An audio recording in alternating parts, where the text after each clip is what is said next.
नमस्कार साथियों, सोचिए अगर मन को पढ़ा जा सकता, अगर हम जान पाते कि हमारे भीतर कौन बैठा है, तो क्या जीवन वैसा ही होता जैसा आज है। एक समय था जब किसी ने सिर्फ यह सवाल नहीं उठाया बल्कि पूरे ब्रह्मांड को भीतर से देखने का तरीका भी दे दिया था, और उनका नाम था महर्षि पतंजलि। इस वीडियो को अंत तक जरूर देखना, क्योंकि ये सिर्फ एक ऋषि की कहानी नहीं, ये तुम्हारे भीतर एक तूफान की शांति की कहानी भी है। महर्षि पतंजलि का जन्म एक रहस्य है। किंवदंती है कि वे शेषनाग के अवतार थे और उनका जन्म सीधे एक योगिनी की गोद में हुआ। वे बचपन से ही मौन थे। लोग उन्हें अजीब मानते थे क्योंकि वो बोलते नहीं थे पर सुनते सब कुछ थे। जब बाकी बालक खेलते, पतंजलि ध्यानस्थ रहते। एक बार उनके पिता ने कहा, बोलते क्यों नहीं, डरते हो क्या?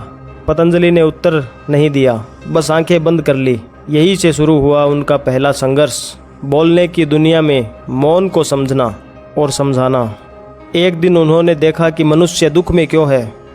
लोगों के पास भोजन, घर, परिवार है, फिर भी वे अशांत है। उन्होंने वर्षों तक गहरे जंगलों में ध्यान किया, कभी बिना अन्न के, कभी तेज बारिश में, खुले आसमान के नीचे। एक रात जब उन्हें भयानक बुखार हो गया, उनके भीतर एक आवाज़ उठी, क्या तुम शरीर से हार जाओगे या मन को जीत लोगे? उन्होंने 3 दिन तक बुखार में तपते हुए ध्यान नहीं छोड़ा और उसी अग्नि से निकले योग सूत्र। योग वह है जो मन की उथल पुथल को रोक दे।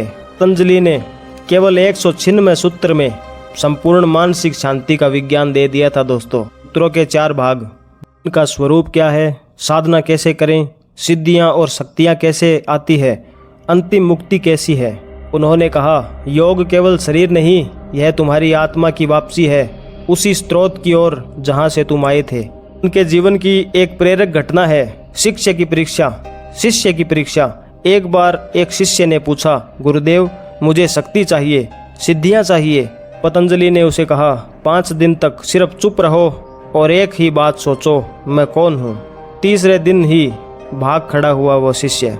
तब पतंजलि बोले, जो अपने ही विचारों के साथ 3 दिन नहीं बैठ सकता, वो ब्रह्मांड की शक्ति कैसे संभालेगा।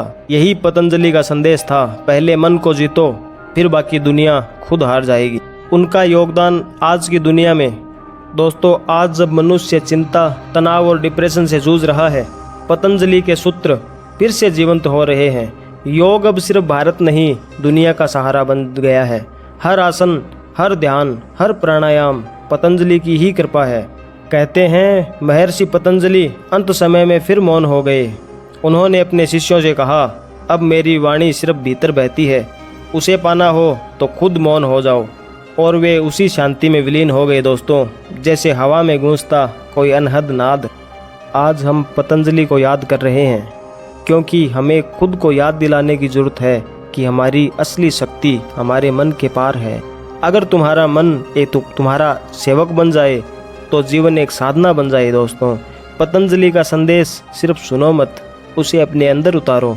अगर इस वीडियो ने आपके मन को एक पल को भी शांत किया हो, अगर तुम्हें लगता है कि दुनिया को फिर से योग और मौन की ज़रूरत है, तो लाइक करो क्योंकि ये आपकी सहमति है, कमेंट करो क्योंकि आपकी भी यात्रा है, शेयर करो क्योंकि शायद कोई और आपके जैसा बेचैन है, और सब्सक्राइब ज़रूर करो क्योंकि हम यहाँ सिर्फ वीडियो नहीं, हमारे भीतर की आत्मा को जगाने आए हैं।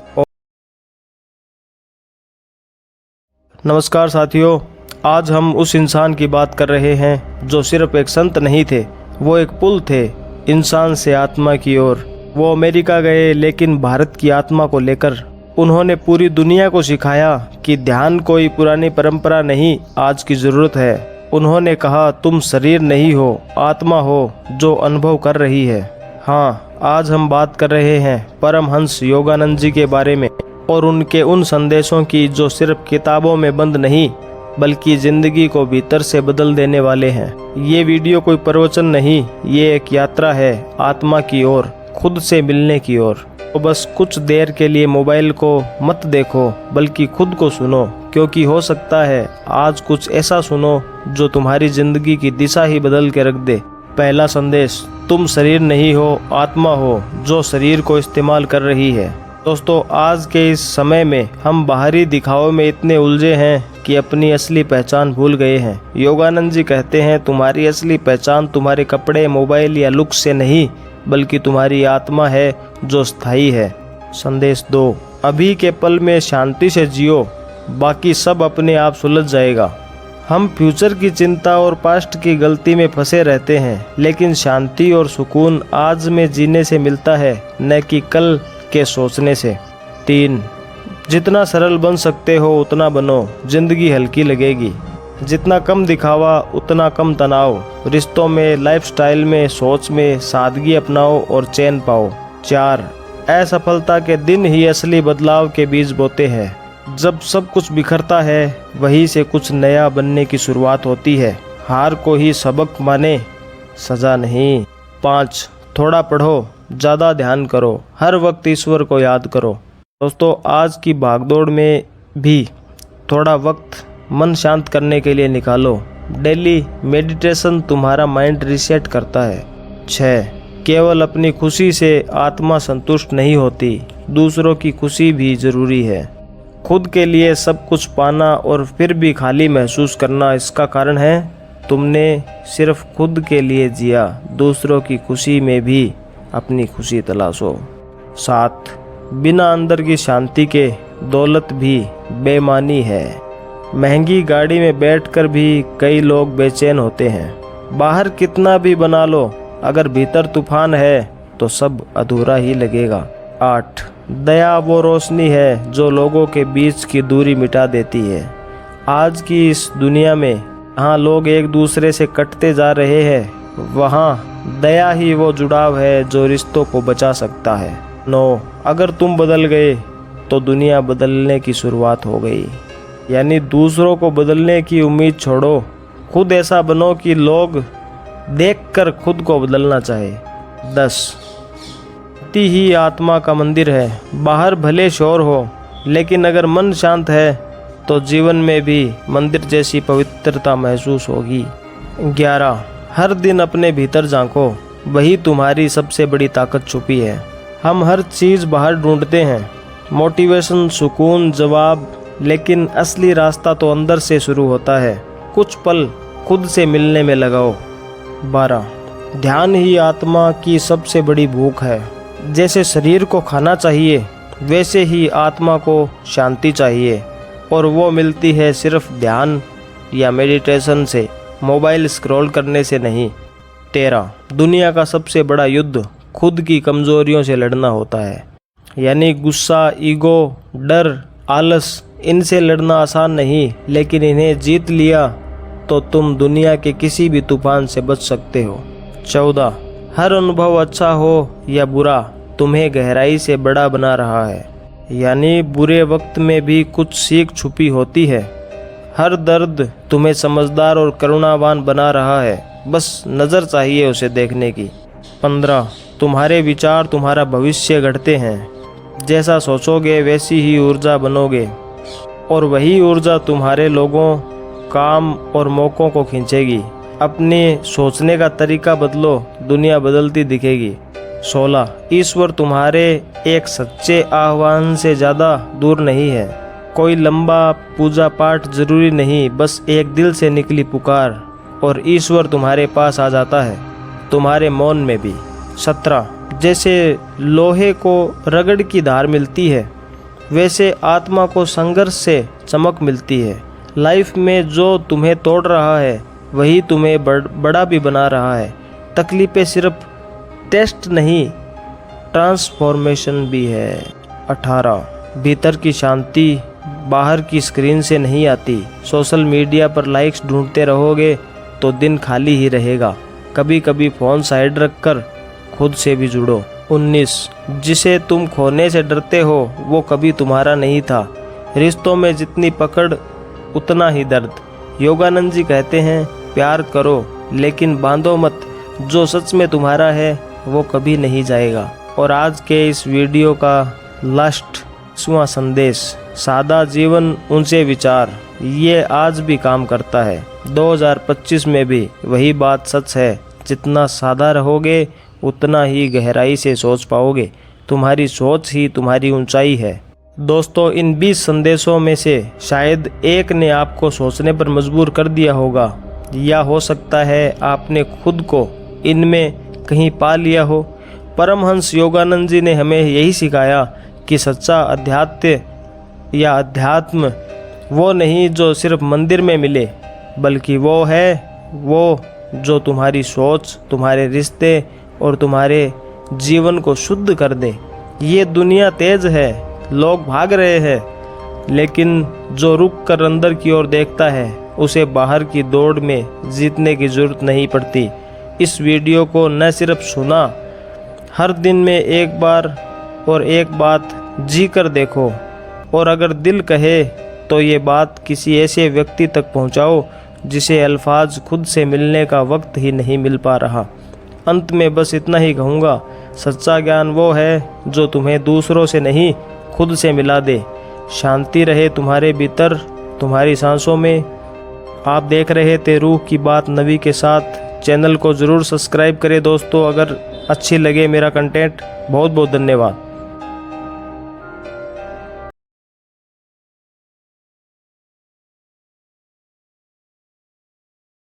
नमस्कार साथियों, आप देख रहे हैं रूह की बात नबी के साथ। एक ऐसी जगह जहां हम उन रूहों की बात करते हैं जिन्होंने हमें ईश्वर, प्रेम और सच्चाई से मिलवाया। आज हम बात करेंगे उन संत की जिनकी कविता आत्मा की आवाज़ थी। वो कवि नहीं, स्वयं भक्ति थे। आज जानिए संत तुकाराम की जीवन यात्रा। संत तुकाराम जी का जन्म 1608 ईस्वी में महाराष्ट्र के पुणे जिले के देहू गांव में हुआ था। उनका परिवार वैश्य समाज से था, जो पहले संपन्न था, परंतु बार बार के अकाल और व्यापार घाटे से धीरे धीरे गरीब होता चला गया। तुकाराम छोटे थे। माँ ने कहा, भगवान को भोग लगाओ बेटा। उन्होंने मिट्टी से भगवान की मूर्ति बनाई, तुलसी रखी और भोग में एक रोटी रख दी। फिर घंटों तक आंखें बंद कर कर बैठे रहे। माँ ने पूछा, क्या कर रहे हो? बोले, माँ, भगवान अभी तक भोग नहीं ले गए, इंतजार कर रहा हूँ। यहीं से उनकी आत्मा ईश्वर से जुड़ने लगी थी। जब तुकाराम किशोर थे तब उनके पिता बीमार रहने लगे। घर की सारी जिम्मेदारियां उन पर आ गई। व्यापार, अनाज, दही बेचना सब वही संभालते थे। एक दिन बाजार में दही बेचते वक्त एक ग्राहक बिना पैसे दिए चला गया। तुकाराम ने मुस्कुराते हुए कहा, पैसे बाद में दे देना, लेकिन जाते जाते विठोबा का नाम तो लेते जाना। लोगों ने देखा एक बच्चा संसार की चिंता से नहीं, नाम स्मरण से जुड़ा हुआ है। 14 वर्ष की उम्र में उनका विवाह रुखमाबाई से हुआ। यहीं से जीवन से संघर्ष और भक्ति दोनों साथ चलने लगे। अकाल के समय तुकाराम जी के परिवार को बहुत कष्ट झेलने पड़े। उनकी पत्नी और पुत्र की मृत्यु हो गई दोस्तों। उन्होंने व्यापार छोड़ दिया और संसार से पूरी तरह विरक्त हो गए।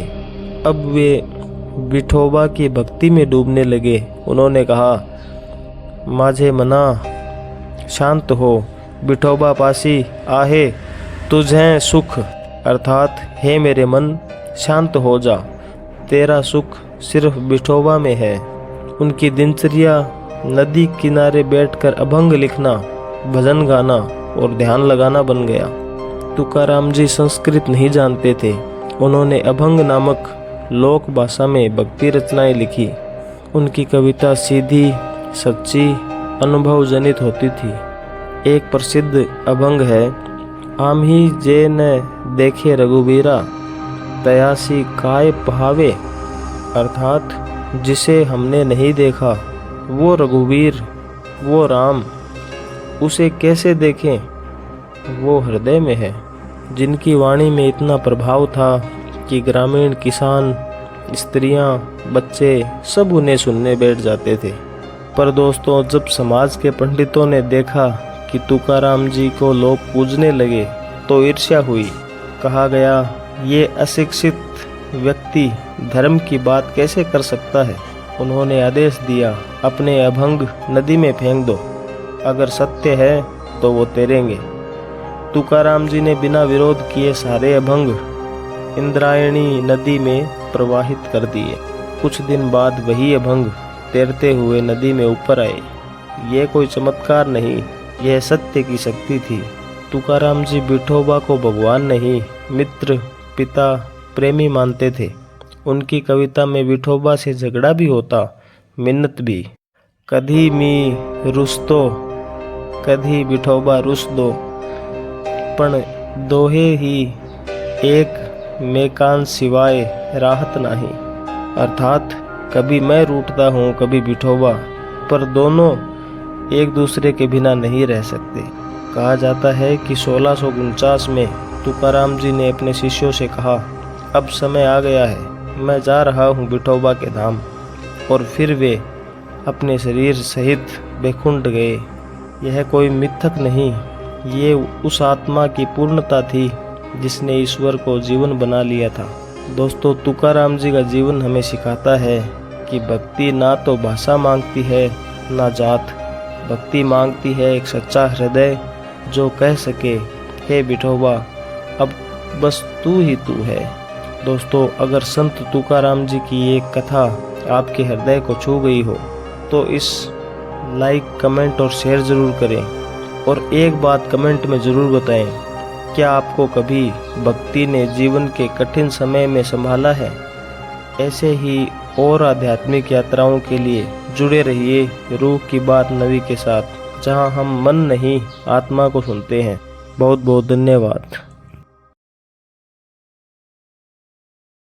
सोचिए दोस्तों, एक रानी है, सुनहरे महल, नौकर चाकर, शाही ठाटबा, लेकिन उसका मन किसी और का ही दीवाना है। वो हर रोज अपने बालों में फूल सजाती है, पर अपने पति के लिए नहीं, बल्कि एक बंसी बजाने वाले कन्हैया के लिए। लोग उसे पगली कहते हैं, समाज ताने देता है, लेकिन वो मुस्कुराकर कहती, मैं तो अपने सांवरे के रंग में रंग गई हूँ, अब मुझे दुनिया क्या रंगेगी। यह कहानी त्याग की, प्रेम की, भक्ति की और आत्मा की पुकार की है। यह कहानी है संत मीराबाई की। मीराबाई का जन्म 1498 में राजस्थान के मेड़ता नगर में एक राजपूत राजघराने में हुआ था। बचपन से ही उनके मन में श्री कृष्ण के लिए अद्भुत प्रेम था। कहा जाता है कि जब मीराबाई ने एक बार देखा कि किसी विवाह में दूल्हे को वरमाला पहनाई जाती है, तो उन्होंने अपनी माँ से पूछा, मेरा दूल्हा कौन है? तो माँ ने सहज भाव से कहा, कन्हैया है तेरा दूल्हा। बस उसी दिन से मीराबाई ने ठाकुर को ही अपना पति मान लिया। समय के साथ मीराबाई का विवाह चित्तौड़ के राजकुमार भोजराज से हुआ था। राजमहल की शान शौकत, वैभव, सम्मान सब कुछ था, पर मन में एक ही बात, मेरा जीवन तो मेरे कृष्ण के लिए है, मैं किसी और की कैसे हो सकती हूँ। पति, परिवार, सास, ससुर, कोई मीराबाई की भक्ति को नहीं समझ पाया। रोज रोज ताने मिलते, उपहास होता। राजघराने की बहू होकर मंदिरों में नाचती गाती, लोग पागल कहते, पर मीरा कहती, मेरे तो गिरधर गोपाल, दूसरों न कोई। उनकी भक्ति को रोकने के लिए उन्हें मंदिर जाने से रोका गया, यहाँ तक कि एक बार जहर का प्याला भी उन्हें दे दिया गया, पर मीराबाई ने वो प्याला भी हंसते हुए अपने ठाकुर के नाम से पी लिया और चमत्कार, जहर अमृत बन गया। पर एक राजस्थानी भजन भी है, जहर पियालो राणो बेजियो रे दो मीरा ने जा, जहर पियालो मीरा पी गई रे, थे जानो रघुनाथ, थे जानो रघुनाथ। दोस्तों, इस घटना ने सबको हिला दिया, पर मीराबाई का विश्वास और भी दृढ़ हो गया। मीराबाई ने सब कुछ त्याग दिया, महल, परिवार, वस्त्र, आभूषण, सब कुछ, केवल एक वस्त्र भक्ति का, केवल एक गहना प्रेम का। वो गांव गांव घूमती, भजन गाती, कृष्ण की प्रेम लीला सुनाती।